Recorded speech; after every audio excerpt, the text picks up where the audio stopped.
4 months she endured his cruelty in silence, but when he finally crossed the line, her father, the town's new police chief, ensured justice was served. West Ridge Middle School's lunchroom was a silent battlefield, not of flying fists or food fights, but of unspoken judgments. It was where a single glance conveyed everything: who belonged, who didn't, who mattered, and who was invisible. 13-year-old Eva Sinclair sat at the cafeteria's far end, meticulously picking at her peanut butter sandwich, feigning deafness to the whispers 2 tables away. "Why does she always sit alone?" someone murmured. "Maybe she doesn't have any friends." Eva had heard it all before. Being an outsider wasn't new to her. As one of West Ridge's few black students, she'd learned early on that blending in wasn't an option. Instead, she strove for invisibility, moving through the halls like a shadow, keeping to herself. It was simpler that way. But Connor Tate made sure it wasn't simple for Eva. Connor wasn't just another student. He moved with an air of entitlement, the son of a prominent local businessman with influential connections. Teachers spoke his name with smiles. Parents invited him to pool parties, and he could talk his way out of anything. For the past month, Eva had become his favorite target. It began subtly. Her books accidentally knocked off her desk, hallway bumps that seemed like innocent horseplay, things no one would label as bullying, just kids being kids. But it never stopped there. Today it was her lunch. Eva had barely taken a bite when a hand snatched her paper bag off the table. She looked up. There he was, grinning as if this were a grand joke. "What's that, Sinclair?" Connor tore open the bag, pulling out her sandwich with exaggerated disgust. "Peanut butter? Seriously? Guess your dad's new job doesn't pay enough for real food." Laughter rippled from the table behind him. Eva's fingers curled under the table, her jaw tightening. She remained silent as she always did. Connor leaned closer. You should really say thank you. I'm just trying to help you diet." He tossed the sandwich over his shoulder, and it landed with a soft splat on the floor. Eva's stomach churned. She wouldn't cry, not here, not in front of them. She reached down to salvage what remained of her lunch, but before she could, a foot descended, crushing the sandwich into the tile. Connor smirked. Oops. For a moment the world constricted. It was just Eva, the ruined sandwich, and the echo of their laughter. She felt their eyes on her, waiting for a reaction. But she already knew what to do. She grabbed her backpack and stood, pushing past tables, ignoring the whispers, the snickers, the burning heat behind her eyes. She kept walking, past the cafeteria doors, past the lockers, all the way to the girls' bathroom. She locked herself in a stall, sat on the closed toilet lid, and took a slow breath. This was nothing new. She'd wait for the lunch bell, then slip out and pretend none of it had ever happened. Telling someone never worked. Teachers would say, "Just ignore him." The principal would call it a misunderstanding. Tomorrow it would all begin again. But Eva didn't know that tomorrow would be different. Tomorrow she would fight back. And tomorrow, Connor would push her further than ever before. But for now all she could do was wait. Eva said little when she arrived home that afternoon, heading straight to her room and softly closing the door.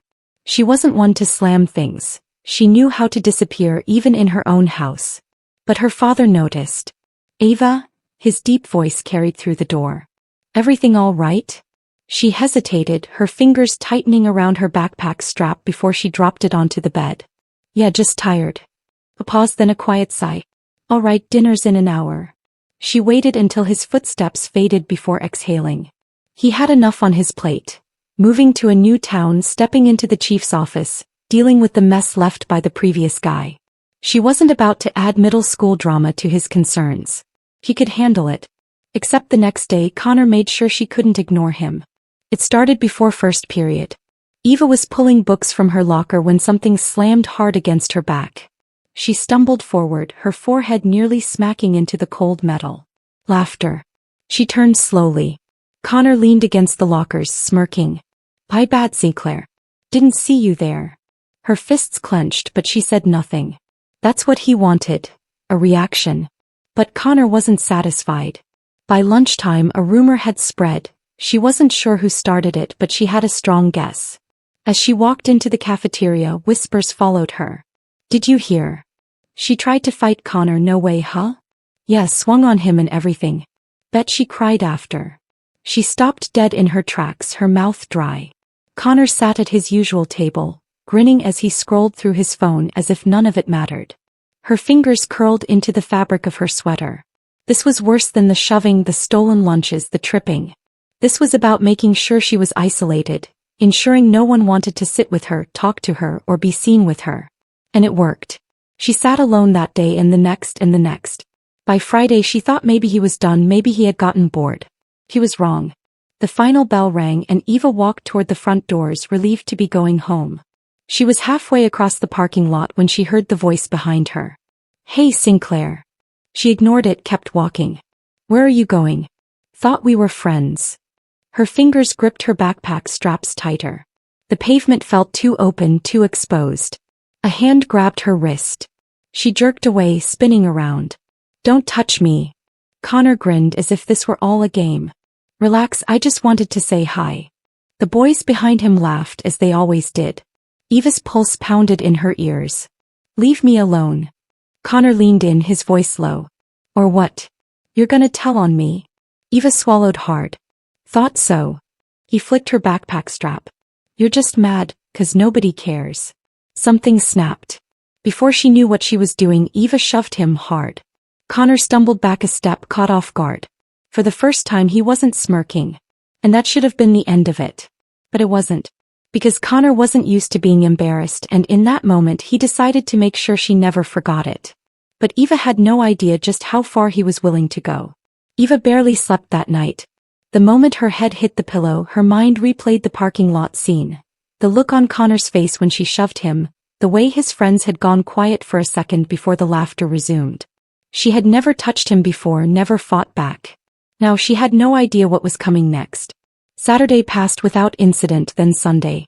By Monday morning, Eva convinced herself that maybe, just maybe, Connor had decided to move on. She should have known better. It started with the stares, then the whispers. By third period, the snickers had transformed into something else.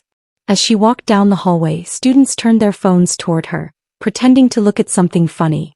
Some pointed, some laughed under their breath, others just shook their heads as if they knew something she didn't. Eva's stomach twisted. She slid into her desk in English class, eyes glued to the scratched surface, trying to block out the murmurs. Then a voice from behind her. "Nice photos, Sinclair." Lena Carmichael, one of Connor's friends, was smirking as she tapped on her phone. Eva's chest tightened. Her own hands fumbled for her phone in her backpack. When she unlocked it, her notifications were flooded. Her breath caught in her throat. It was a picture of her, taken in the school parking lot when she had shoved Connor. But someone had edited it.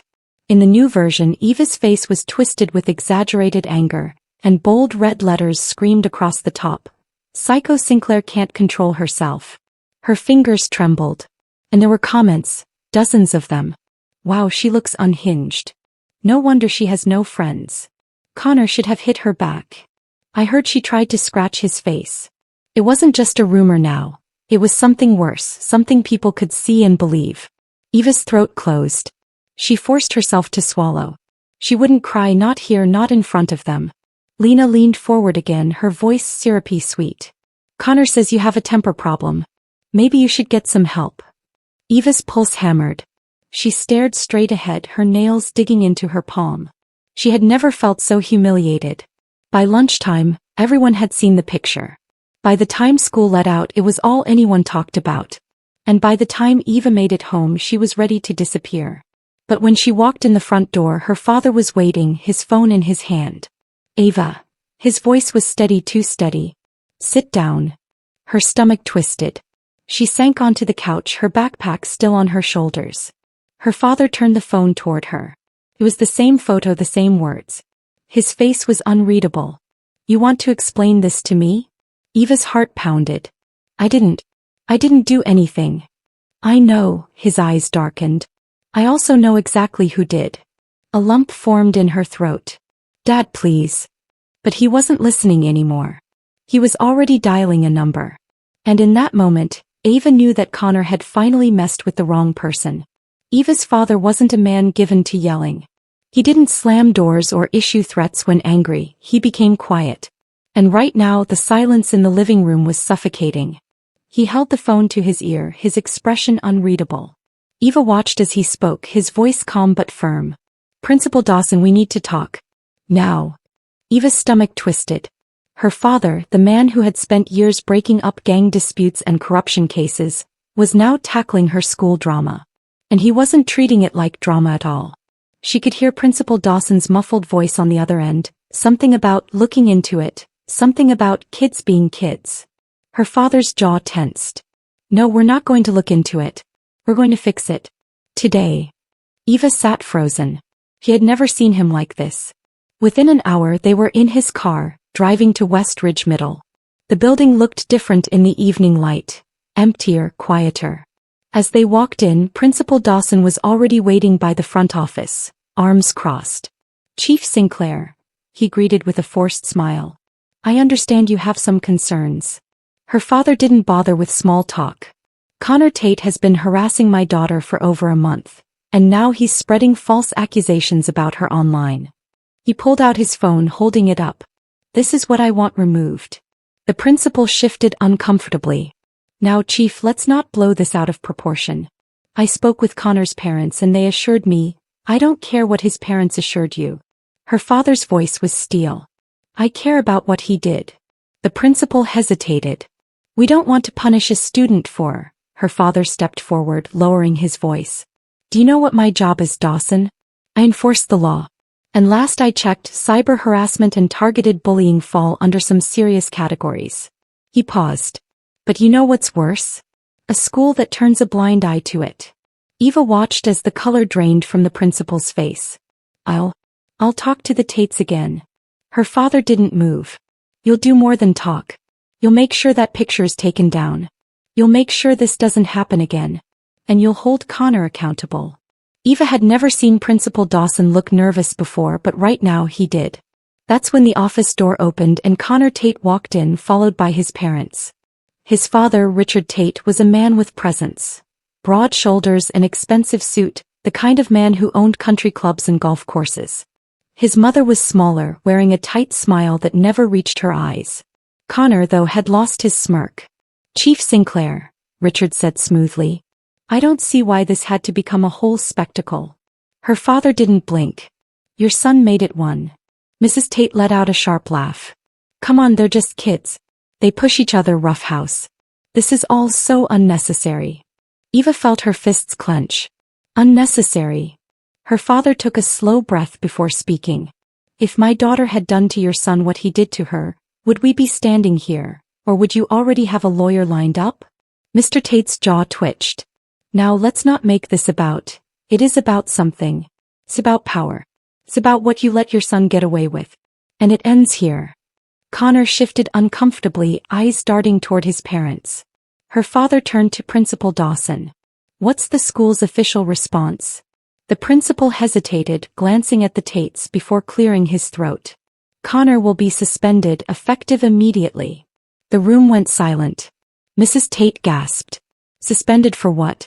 A stupid joke. Mr. Tate's face darkened. You can't do this. Do you know who I am? Her father didn't blink. Do you know who I am? The room felt colder. Mr. Tate's mouth pressed into a thin line. This isn't over. Eva's father didn't flinch. You're right. It's not. Connor swallowed hard. He wasn't grinning anymore. But this time he was the one who looked afraid. Connor Tate didn't show up to school the next day or the day after that. By the end of the week, the rumors had begun. I heard his dad tried to fight the school board over his suspension. Nah, I heard his mom called the district demanding they expunge it from his record. Someone said his family's thinking about pulling him out and sending him to private school. Eva listened but never said a word. She just walked to class, kept her head down and ignored the glances. Except this time they weren't filled with pity or laughter. They were filled with something else. Respect. By Monday the photo of her had vanished from every social media account. Principal Dawson had made an announcement about online harassment and how the school had a zero-tolerance policy for bullying. It was the kind of speech that would have meant nothing before. But now people were listening. By Wednesday, Eva could walk down the hallway without feeling the weight of whispers behind her back. The snickers had faded, the stares had softened. A few students even offered her nods, silent acknowledgments that they had seen what happened. And then there were the ones who still didn't know where they stood. At lunch, Eva sat alone. She had gotten used to that part. But today, as she picked at the edges of her tray, a figure slid into the seat across from her. She looked up. Lena Carmichael. Eva's stomach tensed. She half expected another snide remark, another fake sweet jab at her expense. But instead, Lena just pushed her food around with her fork. So, she started, not quite meeting Eva's eyes. Guess you, got the last laugh, huh? Eva didn't answer. Lena cleared her throat. Look, I didn't. I wasn't really trying to be a part of all that. Eva let her fork clink against the tray. You just laughed. Lena winced. Eva didn't have the energy for this. She picked up her tray and stood. Lena shifted uncomfortably. He had it coming, you know. Eva turned back. Lena finally looked at her. For the first time there was no smirk, no arrogance, just something else. Guilt. Eva didn't say anything. He just walked away. Because today, for the first time in a long time, she had a choice. She wasn't the one hiding anymore. Connor Tate was. And maybe, just maybe, that meant something had finally changed. But Eva wasn't done yet. The next evening, she sat at the kitchen table while her father poured himself a cup of coffee. How's school? He asked as if it were any normal day. Eva shrugged. Better. He raised an eyebrow.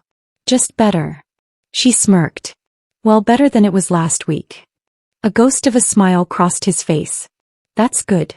He took a slow sip of his coffee. You know, I'm proud of you. Eva blinked. For what? I didn't do anything. Her father set his mug down. You stood up for yourself. She hesitated. I shouldn't have had to. His expression softened. No, you shouldn't have. Eva exhaled, staring at the grain of the wooden table beneath her hands. What happens to Connor? Her father leaned back in his chair. That's up to him. Eva frowned. What do you mean? Her father studied her carefully. Actions have consequences. He's learning that now. Whether he changes or not, that's on him. He thought about that. For so long, Connor had seemed untouchable. He had the right friends, the right family, the right last name. He walked through the world as if nothing could ever touch him. But he had been wrong. Eva wasn't afraid of him anymore. And maybe, just maybe, that was the real victory. Because this time when she walked into school, she wasn't the one looking over her shoulder. Eva never saw Connor Tate again. By the time the week ended, his family had pulled him out of school. Some said he was transferring to a private academy in another district. Others whispered that his father had pulled some strings to enroll him in a boarding school out of state. Either way, he was gone. And for the first time in a long time, Eva could breathe. But just because Connor was gone didn't mean things were suddenly perfect. The damage had already been done. The weight of his cruelty, the months of humiliation, it didn't just vanish overnight. There were still the stares, the hushed conversations that stopped when she walked by, the students who didn't know whether to pretend like nothing had happened or acknowledge that everything had. But Eva wasn't waiting for their approval anymore. Instead, she did something she never would have dared before. She raised her hand in class, spoke up when she had something to say, looked people in the eye when she passed them in the halls. And slowly, very slowly, the isolation began to crack. On Friday, a girl from her math class slid into the seat next to her at lunch. Didn't say much, just a casual, hey. A day later, someone asked her if she wanted to be in their group for a project, instead of just letting the teacher assign her. By Monday, a boy from her English class, a quiet kid who never got involved in anything, muttered under his breath as he walked past her locker. What he did was messed up. Eva turned. What? The boy adjusted his backpack strap, barely looking at her. Just saying. If I had known it was that bad, He cut himself off, shaking his head. Doesn't matter.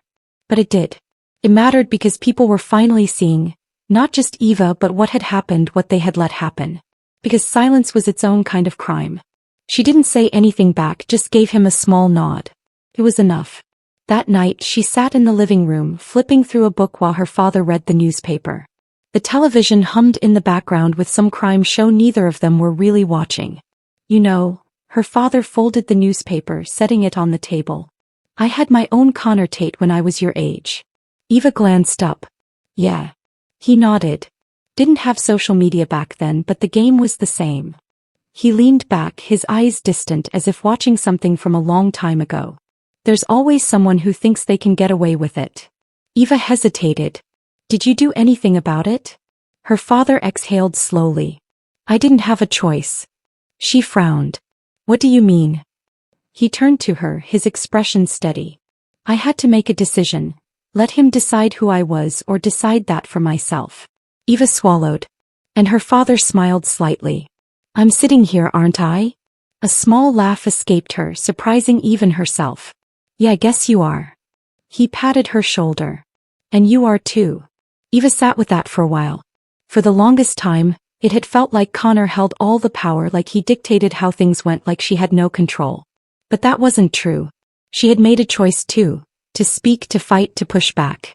And that had made all the difference. On Monday morning she walked into school.